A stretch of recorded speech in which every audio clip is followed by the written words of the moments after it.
Class 10 का chapter number 3 बहुपद। बहुपद क्या होता है? बहुपद का मतलब होता है दो या दो से अधिक पद मिलकर क्या बनता है? एक बहुपद बनता है। पद का मतलब होता है जिसमें से चर राशि और अचर राशि होती है, उसे कहते हैं पद।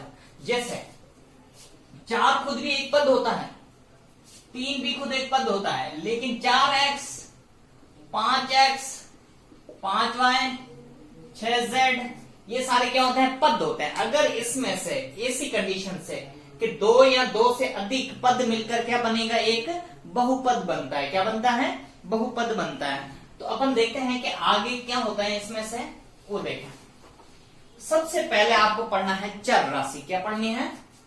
चर राशि। चर राशि होती है x, y, z and t, मतलब और t और t, ये सारी क्या होती है? चर राशि होती है। चर राशि का मान हमेशा क्या होता है? परिवर्तन होता रहता है, कोई मान फिक्स नहीं होता है। मतलब x बराबर 3 भी आ सकता है, x बराबर 4 भी आ सकता है। तो ऐसे करके अपने पास जो मान होते हैं चर राशि के, वो हमेशा क्या होते हैं? परिवर्तन होते रहते हैं। तो अपन लिखेंगे फिक्स मान नहीं होता है, फिक्स मान नहीं होता है, मतलब परिवर्तन होता रहता है। उसके बाद आता है अचर राशि। अचर क्या होता है? ए, बी एंड मतलब और सी, ये सारी क्या होती है? अचर राशि। अचर राशि में क्या होता है? मान परिवर्तन नहीं होगा। इसमें तो क्या है? फिक्स मान नहीं होता है, इसमें से क्या होगा? फिक्स मान होगा। फिक्स मान होता है। और जो अचर राशि होती है वो कांस्टेंट होती है, मतलब स्थिर होती है। मतलब क्या होता है? कांस्टेंट मतलब स्थिरांक होती है। क्या होती है?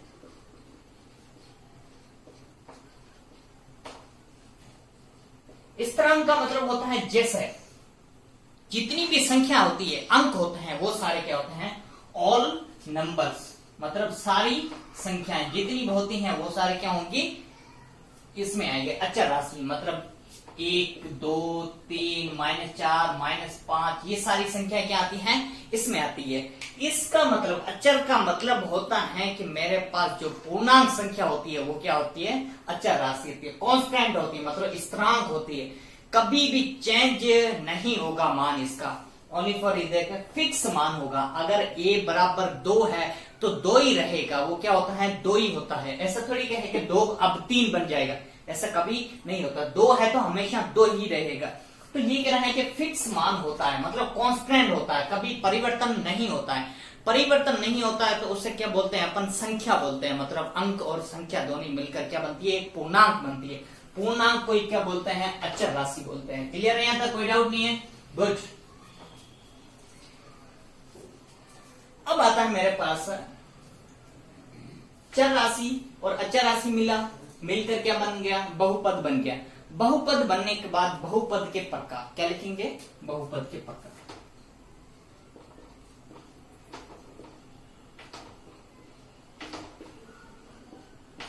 बहुपद के प्रकार किसके आधार पर?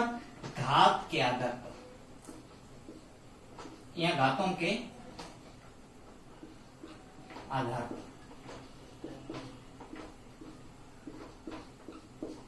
घातों के आधार पर,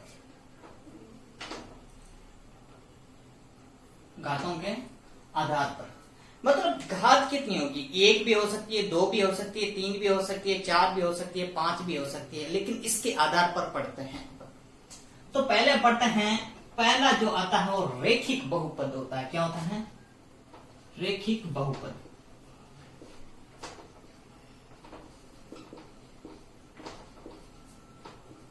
क्या होता है? रेखिक बहुपद। रेखिक बहुपद का मतलब ये होता है जिसमें से एक चर राशि होती है एक्स वाई जेड, उसकी घात कितनी होगी? 1। पूरा डिटेल में पढ़ेंगे। उसके बाद आता है द्विघात बहुपद।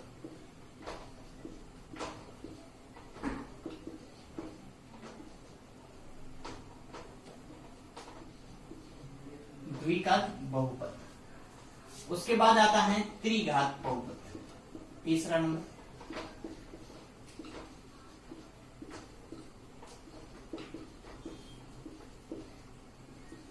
त्रिघात बहुपद। उसके बाद आता है चौथा, क्या होता है चौथा, मोस्ट इंपोर्टेंट चौथा ही है, उसको पढ़ा जाएगा शून्यकों के आधार पर।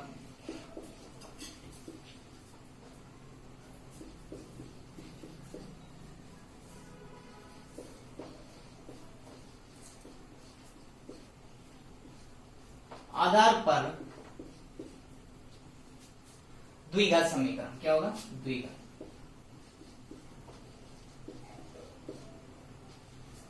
शून्यों के आधार पर द्विघात बहुपद पढ़ेंगे, क्या पढ़ेंगे द्विघात बहुपद।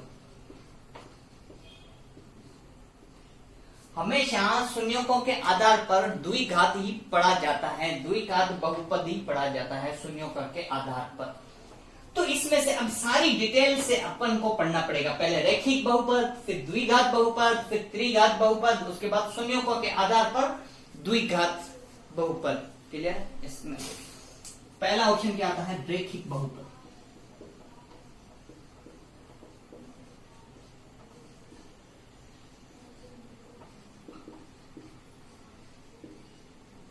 रैखिक बहुपद, रैखिक बहुपद क्या होता है? रैखिक बहुपद में हमेशा जो x y z होता है उसकी या तो t उसकी घात कितनी होगी एक होगी, घात कितनी होगी एक होगी।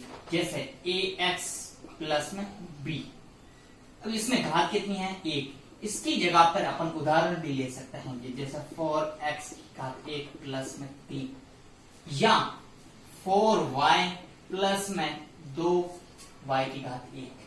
दिखेगी नहीं, हमेशा जो रैखिक समीकरण होती है उसमें से घात दिखेगी नहीं, ये एक ये दिखेगी नहीं, मतलब जिसके ऊपर घात नहीं होगी तो क्या होगी घात एक होगी। जैसे 5z माइनस का 2, ऐसे इसकी घात कितनी है एक।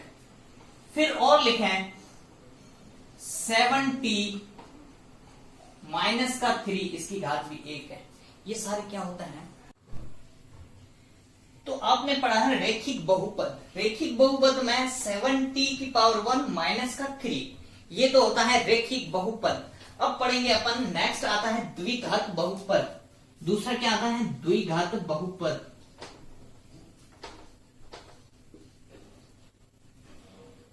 द्विघात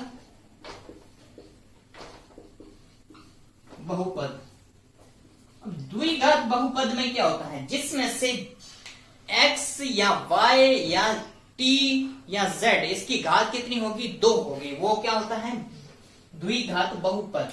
तो लिखें देख ax स्क्वायर प्लस का bx प्लस में c, ये क्या होता है द्विघात बहुपद होता है।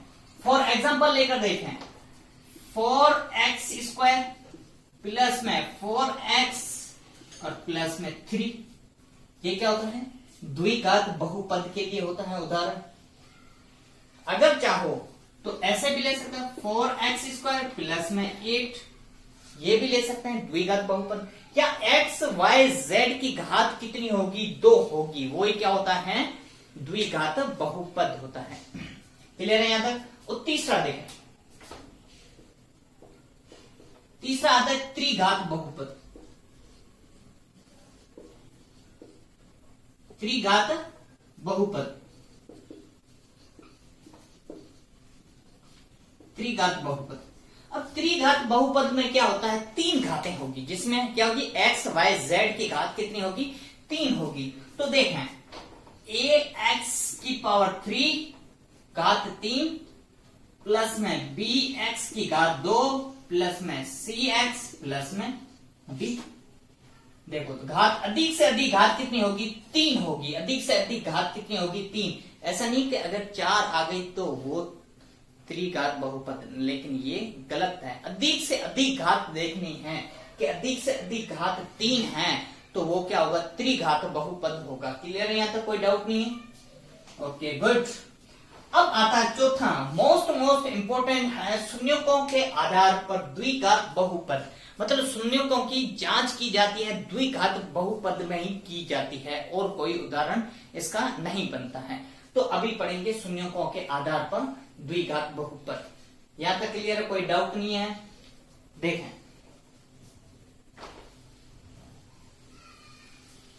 अब पढ़ेंगे शून्यकों के आधार पर द्विघात।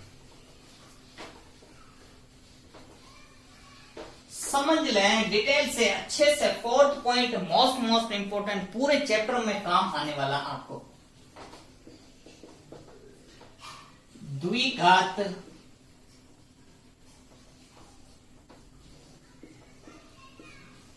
बहुपद किसके आधार पर? शून्यकों के आधार पर।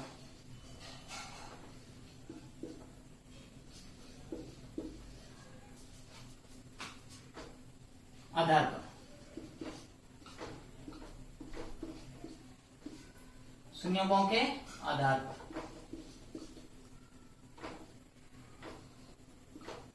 शून्यकों के आधार पर द्विघात बहुपद क्या होगा? द्विघात बहुपद। अभी आपको बताया शून्यकों के आधार पर द्विघात बहुपद क्या होता है? ए एक्स स्क्वायर प्लस का बी एक्स प्लस का सी। इस समीकरण से सब कुछ बनेगा। कैसे क्या किया जाता है, शून्य कैसे निकाला जाता है, और इसमें जो समीकरण में चर राशि कौन सी होती है और अचर राशि कौन सी होती है, वो बात करते हैं। लिखा मैंने ए एक्स स्क्वायर प्लस का बी एक्स प्लस में सी। ये देखो, अगर मेरे पास सी जो दिख रहा है यहां पर, ये क्या होता है? कांस्टेंट, मतलब अचर राशि है। क्या है? A B C. जहां पर ए बी सी क्या होती है?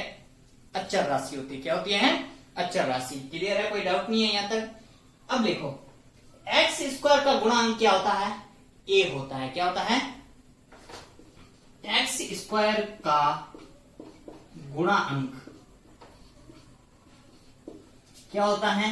ए होता है। एक्स स्क्वायर का गुणांक क्या होता है? ए होता है।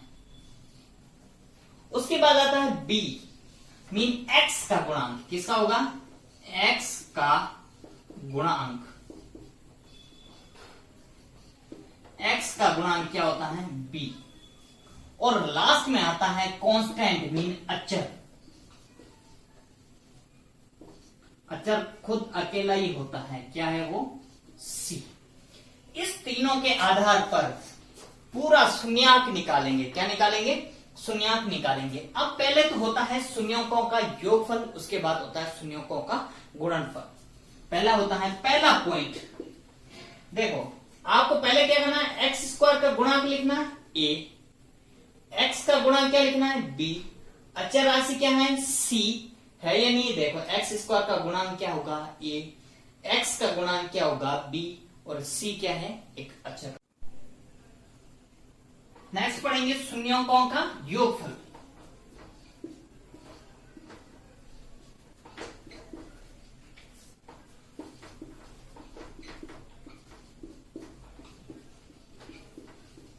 शून्यकों का क्या है? योगफल। अब शून्यकों के योगफल के लिए क्या निकालना पड़ेगा? आपके पास पढ़ना पड़ेगा पहले अल्फा और बीटा। क्या पढ़ना पड़ेगा? अल्फा और बीटा। शून्यकों का योगफल alpha plus beta. Alpha plus beta. Beta ऐसा लिखा जाता है, लेकिन इसकी थोड़ी सी डंडी नीचे खींची जाती है। ये होता है बीटा।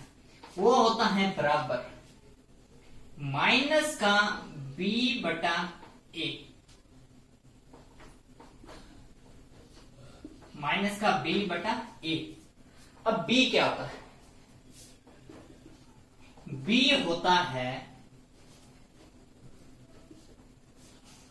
एक्स का गुणांक। किसका होता है? एक्स का गुणांक। एक्स का गुणांक। उसके बाद आता ए। ए क्या होता है? एक्स स्क्वायर का गुणांक।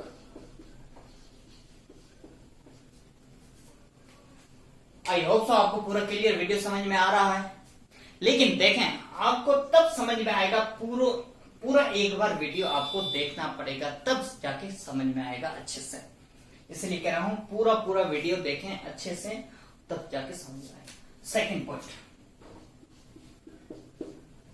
सेकंड पॉइंट है यहां शून्यकों का योगफल, अब आता है शून्यकों का गुणनफल।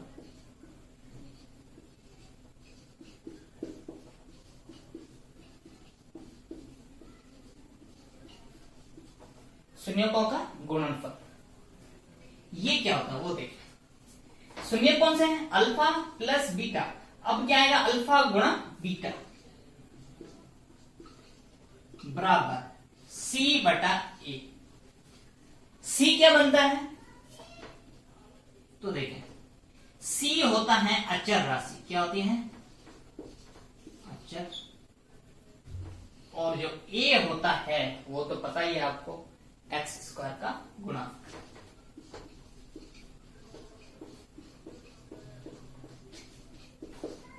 ये जो x का गुणांक यहां लिया जाता है वो चिन्ह सहित लिया जाता है, मतलब ये x का गुणांक क्या है?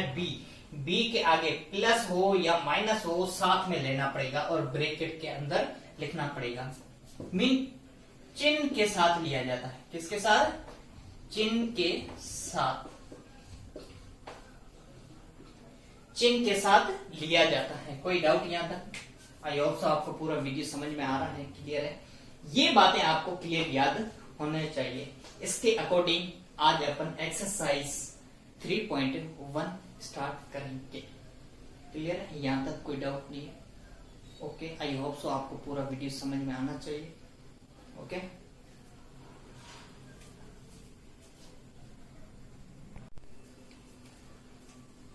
प्रश्नावली 3.1 उसका पहला क्वेश्चन, द्विघात बहुपद के शून्य ज्ञात करो। शून्यकों तथा गुणांकों के बीच की सत्यता की जांच करनी है आपको। क्वेश्चन पहला देखें। हमेशा देखो, द्विघात बहुपद की जांच करने के लिए सबसे पहले आपको देखना है कि x की घात कितनी आना चाहिए? 2 आना चाहिए। इसमें भी 2 है, इसमें भी 2 है, इसमें भी 2 है, इसमें भी 2 है, इसमें भी 2 है। सब में क्या है? x की घात 2 है। तो इसको हल करते हैं। क्वेश्चन नंबर पहला ही को ही हल करते हैं। 4x स्क्वायर प्लस में 8x है। बहुत इजी तरीका आपको मैं बता रहा हूं, इसके अकॉर्डिंग करना आपको कैसे किया जाता है। अगर 2 पद होते हैं तब कैसे किया जाता है, और 3 पद होते हैं तब कैसे किया जाता है। तो 2 पद के लिए इसको तो क्या लिखो? 4 गुणा में x गुणा x लिख सकते हैं, प्लस में 8 को क्या लिख सकते हैं? 4 गुणा 2 गुणा में x लिख सकते हैं इसको या नहीं? हाँ, गुड। यहां 4 है, यहां पर भी 4 है, यहां x है, यहां पर भी x है, तो कॉमन क्या आ गया? 4x तो कॉमन आ गया। पीछे क्या? 4x तो यहां से बाहर आ गया, 4x तो यहां से बाहर आ गया। पीछे यहां पर x बचा और यहां पर क्या बचा? प्लस का 2 बचा। और बराबर में क्या लगाना आपको? 0। क्या लगाना है? बराबर में 0। अपन ने पढ़ी थी द्विघात समीकरण क्या थी? ax स्क्वायर प्लस का bx प्लस का c बराबर 0। ये होती है द्विघात समीकरण। इसके अकॉर्डिंग पढ़ेंगे। तो देखें अब इसको हल कैसे किया जाता है। देखो, शून्य कैसे निकाला जाता है। ये 4x और x प्लस 2 दोनों को अलग अलग करो। 4x बराबर 0 करो, फिर x प्लस 2 बराबर 0 करो। ब्रैकेट वालों को भी अलग करना है और ब्रैकेट के बाहर है उसको भी 0 के बराबर करना है। जो x के गुणांक होता है वो कहां जाता है? भाग में। 0 के भाग में, तो x बराबर कितना आ गया? 0।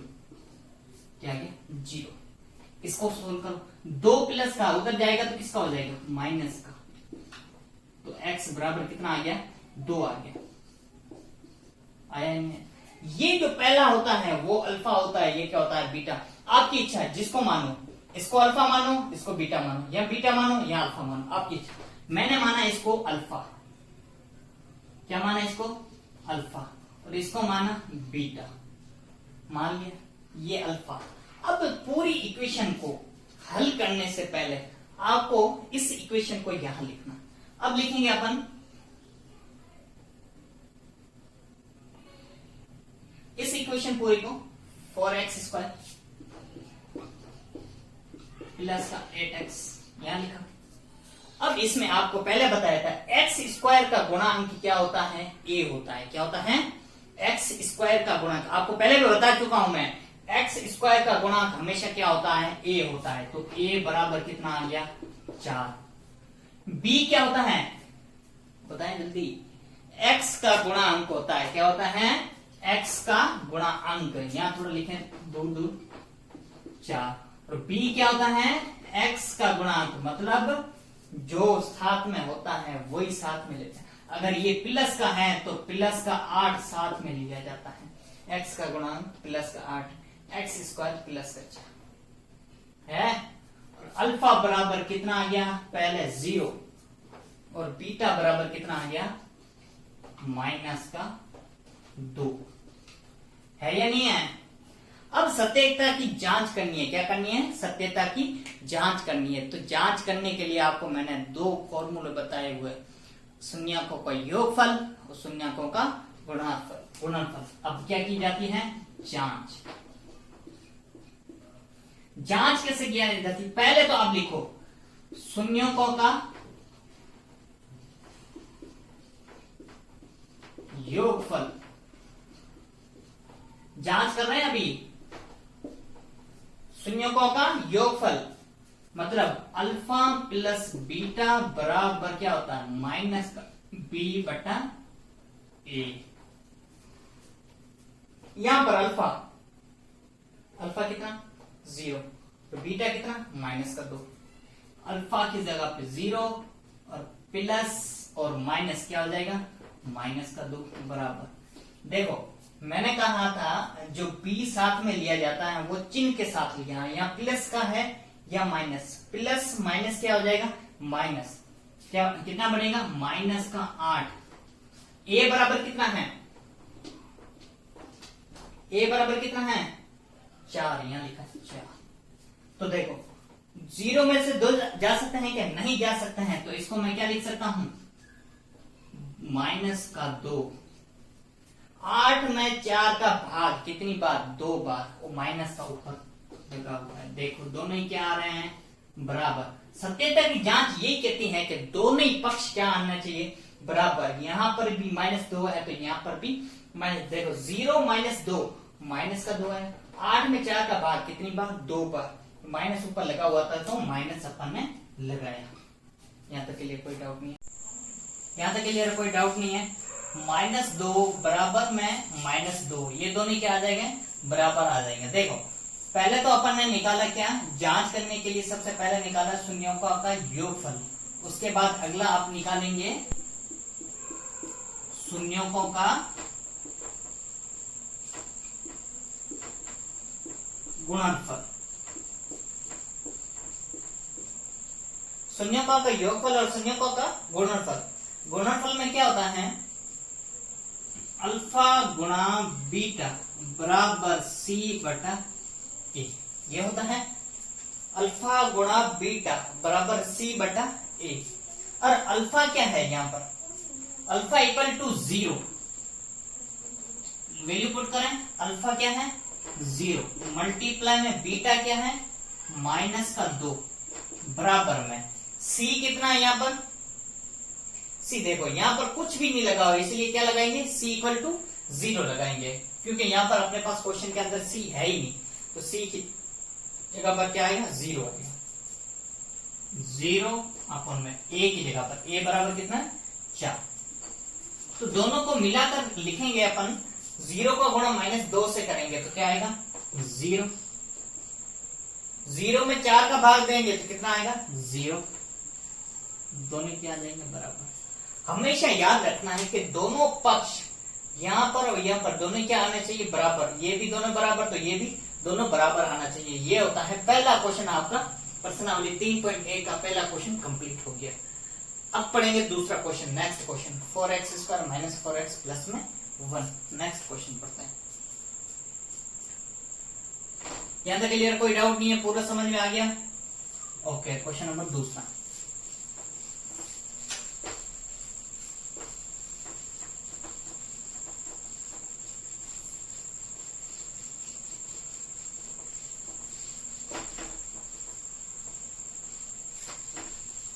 क्वेश्चन नंबर दूसरा देखें। 4x² माइनस का 4x प्लस में 1। ये है दूसरा क्वेश्चन। इस क्वेश्चन को देखो, उसमें पहले वाले क्वेश्चन में 2 पद थे, इसमें क्वेश्चन में कितने पद है? 3 पद है। अब 3 पद होता है तब कैसे किया जाता है? तो पहला पद और लास्ट वाला पद दोनों को एक तरफ लिखा जाता है, मतलब गुणा किया जाता है। तो लिखें इसको 4x² का गुणा किससे करेंगे? अंतिम पद, पहला पद और अंतिम पद दोनों का गुणा, मतलब 1 हो गया। दोनों का गुणा कितना आ जाएगा? 4x²। अब इसके टुकड़े बनाने, टुकड़े कैसे बनाएंगे? तो 4 के पहले टुकड़े बनाओ। यहां लिखो 4, 2 के पारे में कितनी बार? 2 बार। 2 के पारे में कितनी बार? 1 बार। कितने बने टुकड़े? 2 के टुकड़े बने, 4 के, ये 2 के। अब देखो टुकड़े तो 2 बने, हमेशा याद रखना है कि ये टुकड़े जोड़ने और घटाने पर, जोड़ने या घटाने पर, यहां माइनस लगा होता है तो मतलब घटाने वाला, यहां प्लस का लगा होता है तो मतलब जोड़ने वाला। जब इन दोनों का अपन योग करते हैं तो कितना आना चाहिए? 4 आना चाहिए। इन दोनों का योगफल कितना आना चाहिए? 4 आना चाहिए। और गुणा करने पर भी कितना आना चाहिए? 4 आना चाहिए। तो अब देखिए यहाँ तो माइनस का 4 है, तो यहाँ कितना आना चाहिए? माइनस का। तो माइनस का 2 और माइनस का 2 करेंगे, टुकड़े बन गए 2। अब यहाँ पर x है तो x1 यहाँ लिखेंगे, x1 यहाँ लिखेंगे। देखो माइनस गुणा माइनस, माइनस माइनस क्या बन जाएगा? प्लस। 2 का गुणा करेंगे 2 से, 2 दूनी 4, प्लस का बना 4, x का गुणा x से करेंगे तो 4x²। अब यहाँ देखें, अब इन दोनों को जोड़ो, इन दोनों को जोड़ो, -2x माइनस 2x कितने बन जाएंगे? माइनस का 4x। ऐसा नहीं कि -4x² बनेगा, नहीं, गुणा थोड़ी कर रहे, जोड़ रहे हैं, तो माइनस का 4x बनेगा। तो ये तो बने टुकड़े। अब मेरे को ये बताओ 4x², इस बीच वाले की जगह पर अपन ये टुकड़े रख सकते हैं, माइनस का 2x और माइनस का 2x प्लस का 1।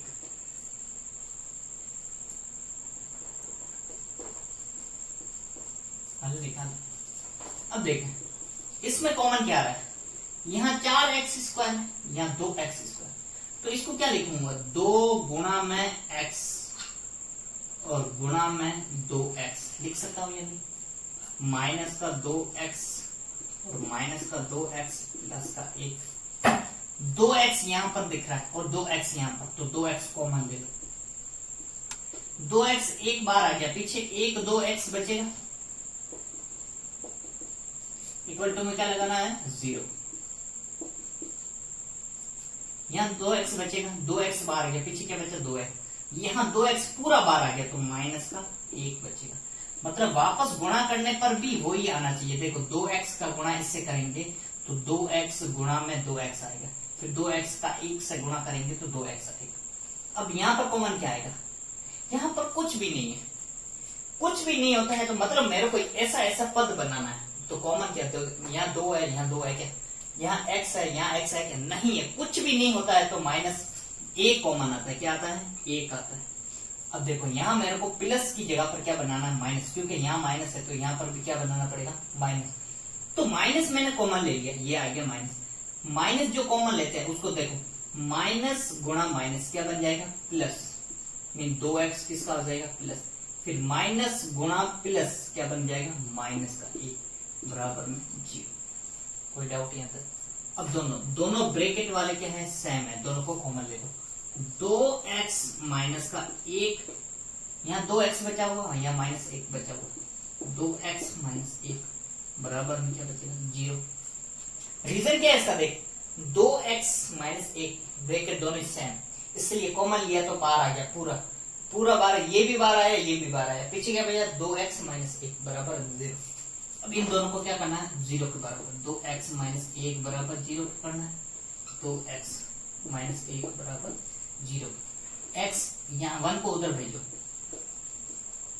प्लस का 1, यहाँ 2x को उधर, 2x में से 1 को उधर भेजो, प्लस का 1। x के जो गुणा में है कहाँ जाता है? 1/2। यहाँ जो x के गुणा में कहाँ जाएगा?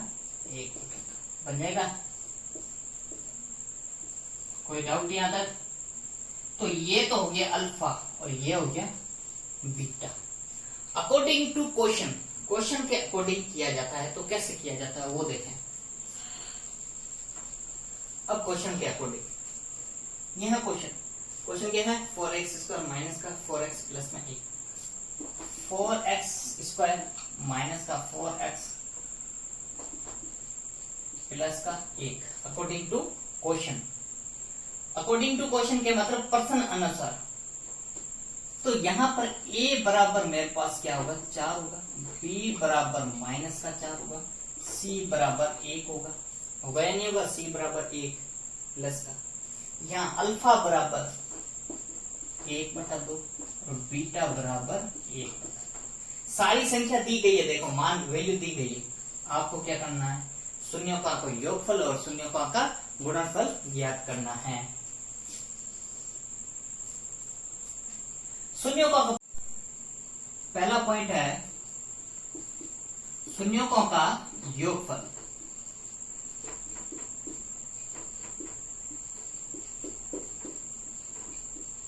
क्या निकालेंगे, शून्यों का योगफल क्या होता है, alpha plus beta, alpha plus beta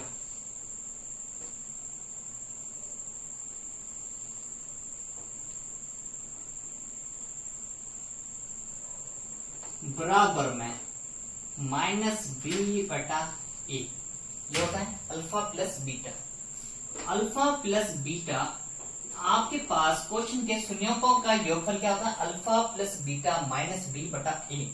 alpha क्या है 1/2 प्लस में बीटा क्या है 1/2 बराबर माइनस किसका, फॉर्मूले का, किसका माइनस है, फॉर्मूले का। बी कितना, क्वेश्चन के अंदर बी कितना है, माइनस का 4, ए कितना 4, ये पड़ा 4। हल करो इसको, 1/2 प्लस में आधा प्लस आधा कितना होता है, 1 बन जाता है। माइनस माइनस क्या हो जाएगा, प्लस, प्लस हो जाएगा, ये प्लस।